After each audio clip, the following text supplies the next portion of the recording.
नमस्कार बच्चों, आपका एक बार फिर इस चैनल पर आप स्वागत है।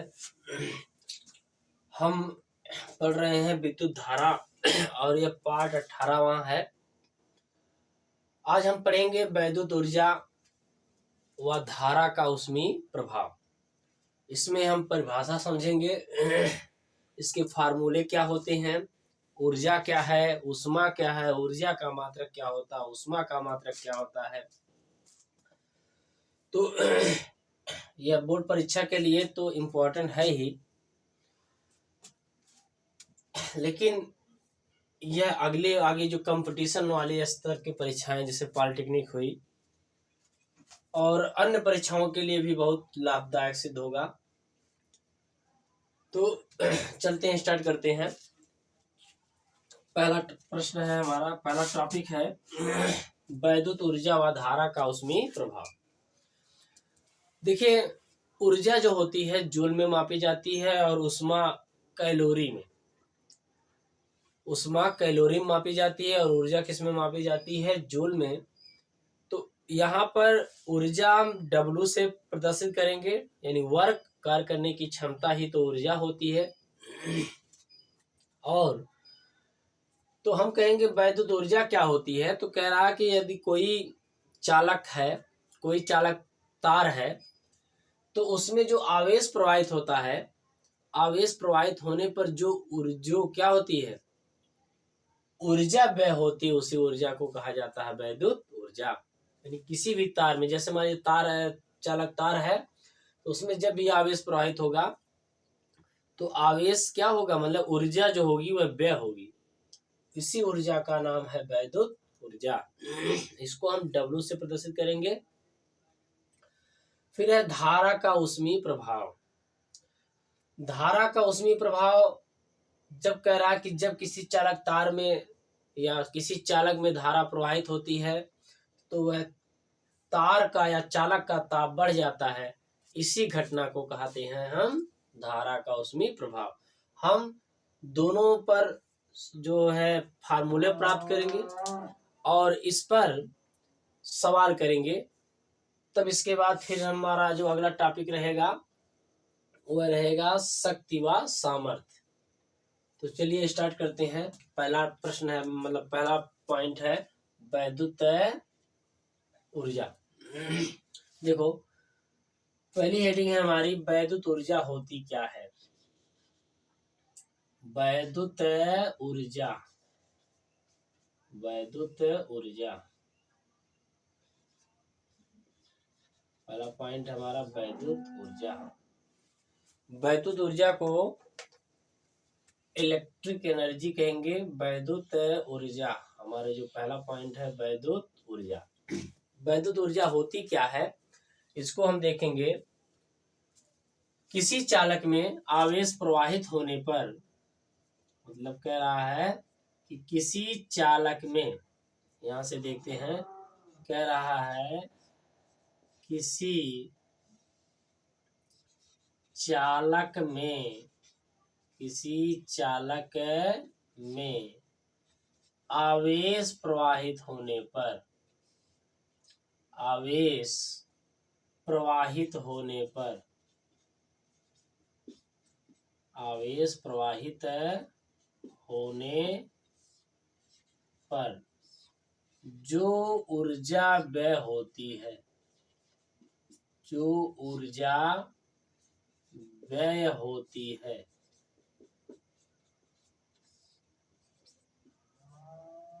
किसी चालक में आवेश प्रवाहित होने पर जो ऊर्जा व्यय होती है, माने ऊर्जा जो क्या होती है, क्षय होती है। किसी चालक में व्यय माने खर्च होती है।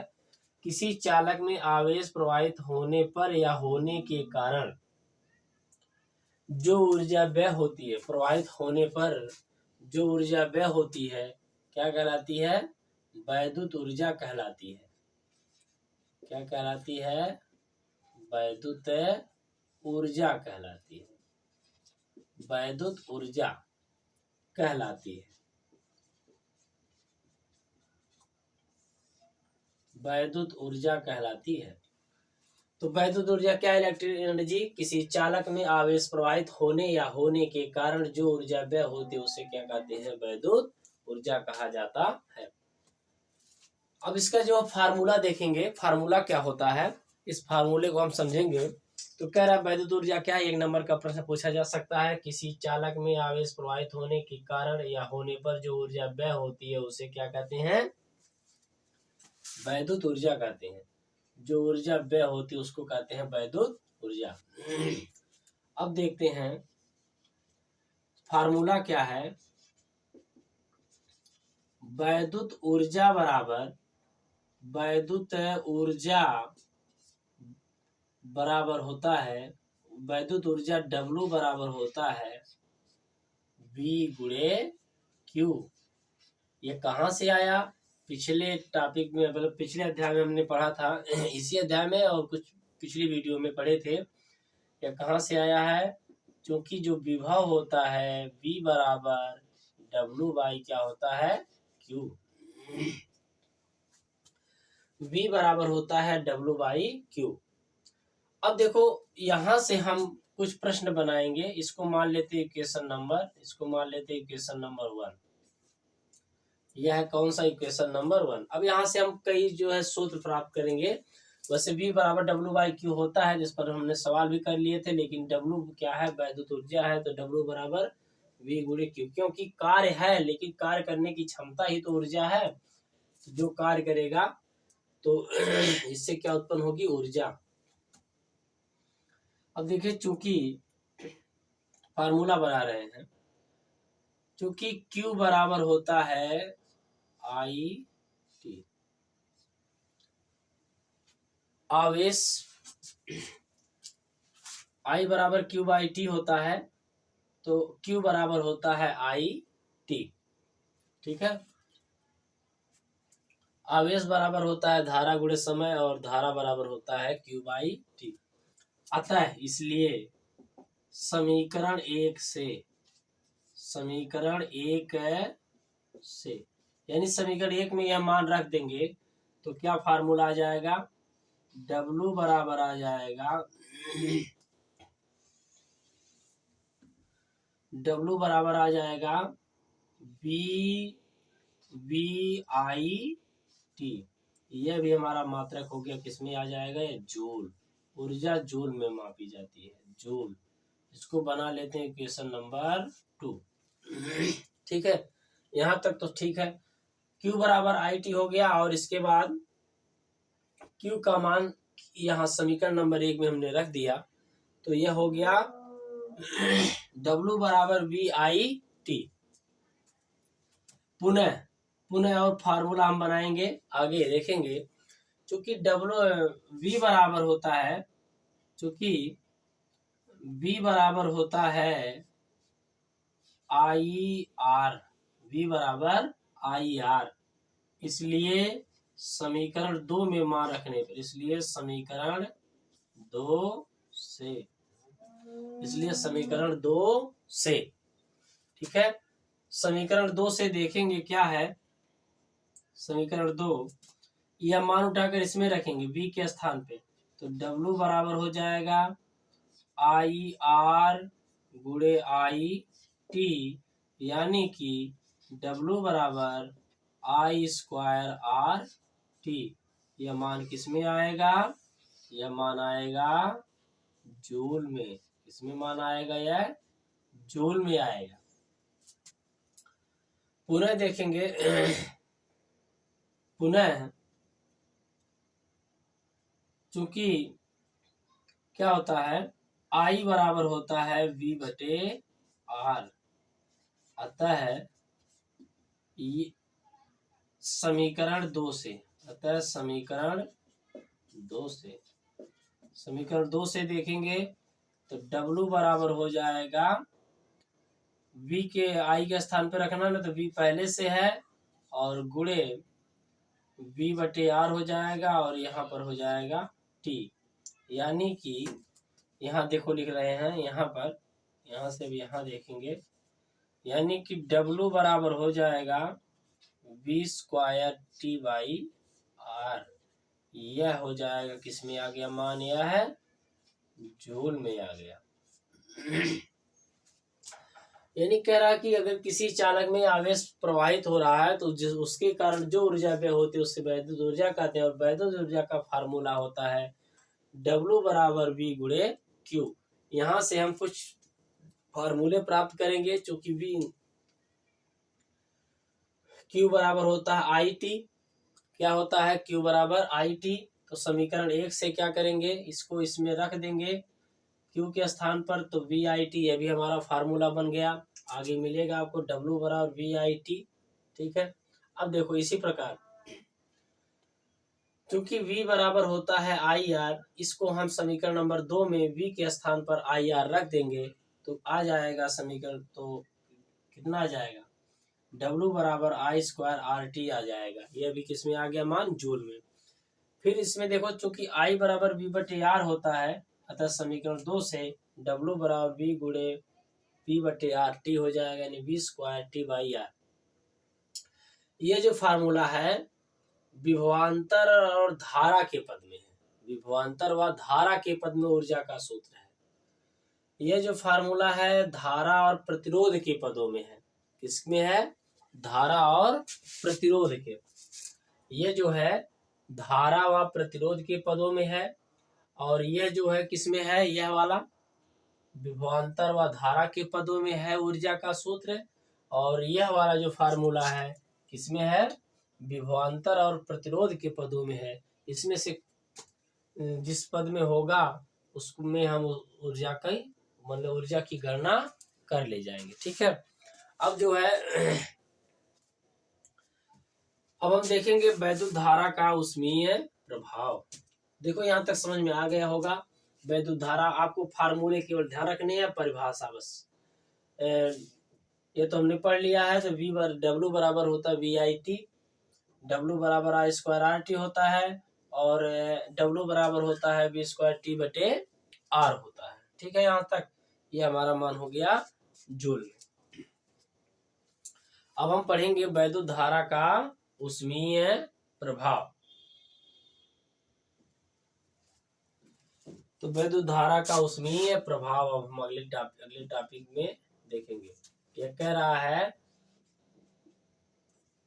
काले से लिखिए, वैद्युत धारा का उष्मीय प्रभाव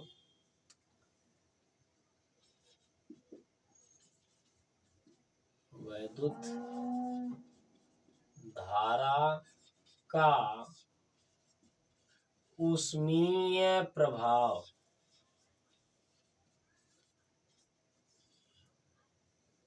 वैद्युत धारा का उष्मीय प्रभाव। वैद्युत धारा का उष्मीय प्रभाव होता क्या है, इसमें कह रहा है,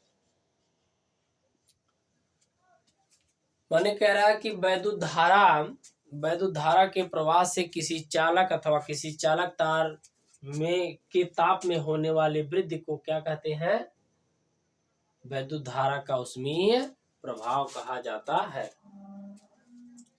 तो कहेंगे वैद्युत धारा के प्रवाह से, यानी वैद्युत धारा के प्रवाह से किसी, लिखेंगे वैद्युत धारा के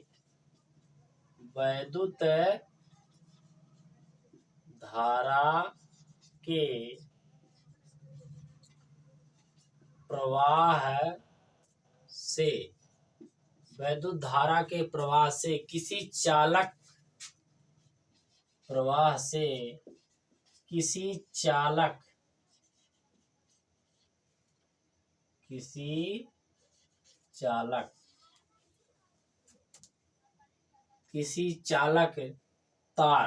तार लिख देते हैं यहाँ पर, कोई दिक्कत नहीं, कोई चालक हो। वैद्युत धारा के प्रवाह से किसी चालक तार, ब्रैकेट में लिख देते हैं, वैद्युत धारा के प्रवाह से किसी चालक तार के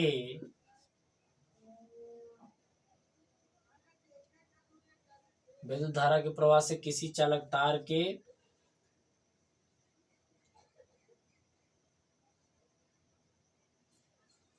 ताप बढ़ने की घटना को, ताप बढ़ने की घटना को वैद्युत धारा के प्रवाह से किसी चालक तार के ताप बढ़ने की घटना को क्या कहते हैं? वैद्युत धारा का ऊष्मीय प्रभाव कहते हैं। वैद्युत धारा का ऊष्मीय प्रभाव कहते हैं। ऊष्मीय प्रभाव कहते हैं।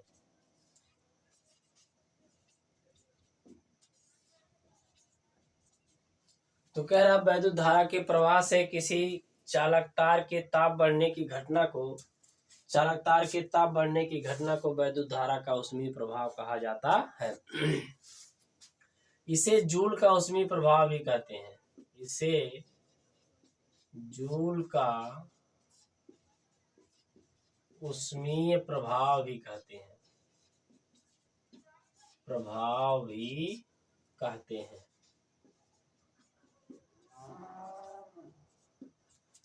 इसे कह रहा इसे जूल का ऊष्मीय प्रभाव कहते हैं।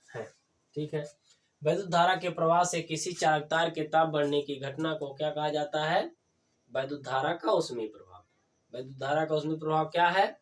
वैद्युत धारा के प्रवाह से किसी चालक तार के या चालक के ताप बढ़ने की घटना को वैद्युत धारा का ऊष्मीय प्रभाव कहते हैं।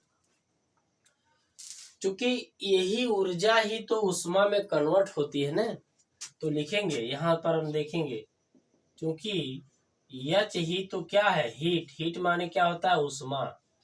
हीट मीन्स क्या है? ऊष्मा। वर्क मीन्स क्या है? कार्य ही तो ऊर्जा है, और यही ऊर्जा किसमें कन्वर्ट हो जाती है? ऊष्मा में। तो हम यहाँ पर जो फार्मूले लिखे हैं, चूंकि H बराबर होता है W, यानी H बराबर W, क्योंकि H बराबर क्या है? W। H मान हीट है, हीट ही तो क्या है? ऊर्जा के बराबर होती है। बस केवल इसको हम जूल में व्यक्त करते हैं, इसको कैलोरी में। लेकिन ध्यान रखना है, अगर कहीं कहीं पर आपको ऊष्मा जूल में है तो ऊर्जा के बराबर ही उसके मान आ जाएंगे, और अगर यह कैलोरी में व्यक्त की जाती हो तो 4.2 जूल से क्या करना पड़ेगा? भाग, क्योंकि एक जूल मतलब 1 कैलोरी बराबर 4.2 जूल होता है। ठीक है। तो देखेंगे अब ये जो जितने भी फार्मूले यहाँ के हैं सभी यहाँ पर आ जाएंगे। बस केवल चिन्ह हम चेंज कर देंगे, कौन सा? यस, तो डायरेक्ट लिख रहे हैं फार्मूला। तो यहाँ पर जो हमारे फार्मूले आ जाएंगे वह फार्मूले हो जाएंगे H बराबर VIT, ये किस में आ जाएंगे? जूल में। या H बराबर VIT, और इसमें हम क्या करेंगे? 1 जूल बराबर मतलब 1 कैलोरी बराबर 4.2 जूल होता है। यहाँ पर लिख देते हैं 4.2 कैलोरी। अगर कैलोरी में पूछे तो आपको क्या करना है? 4.2 जूल से क्या कर देना है? डिवाइड कर देना है। यहाँ पर हम लिख दे रहे हैं, क्योंकि 1 कैलोरी बराबर 4.18 या 2 जूल क्या होता है? 4.18 या 2 जूल होता है। मतलब कह रहा है कि ये जो ऊर्जा है यही तो ऊष्मा के रूप में कन्वर्ट होती है, इसलिए बराबर, या जो फार्मूले ये है यहाँ पर भी लिख देंगे। और H बराबर VIT हो गया, H बराबर VIT बटे हो गया 4.2 कैलोरी, और ये चूंकि 1 कैलोरी बराबर होता है 4.2 जूल, इसलिए 1 जूल अगर हमें निकालना हो, 1 जूल बराबर होता है 1/4.2 कैलोरी, इतना होता है। फिर हम लिख सकते हैं, फिर अगला जो है इसी फार्मूले में लिखेंगे, H लिख देंगे, H बराबर I² RT, और यह किस में आ गया? मान जूल में।